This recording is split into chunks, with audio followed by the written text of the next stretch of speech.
আমি মরার নির্বংশে সারাদিন চেয়ারে বসে থেকে পাউডু মার।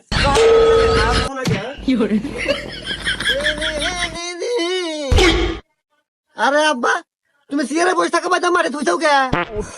এ দুঃখের কথা আর কইস না গাদা, এই যে হুমুন্দির চেয়ারের পাও স্লিপের মিস্টেক করছে। তা তুই কোন যাস? আমি তো আব্বা যাইতেছি, ওই যে স্কুলে পরীক্ষা আছে, পরীক্ষা দিবে নিয়ে যেতেছি। আচ্ছা যা, ভালো হলে পরীক্ষা দিস, পাস কিন্তু তোর হরাই নাকবো।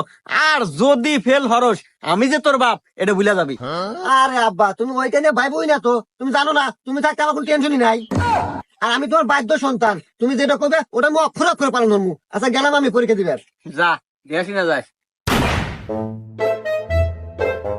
কি রে গাদা, রেজাল্টের খবর কি? পাস কি করছু? এ ভাই আপনাকে তো আপনাকে চিনলাম না। আর আপনি আমাকে বাইক কে? আপনার তো চরিত্র ভালো না, আমাকে বাইক মহিলা বসে আছে না, বারান বাইক থেকে। ই হুমুন্দির সাল কি কয় রে?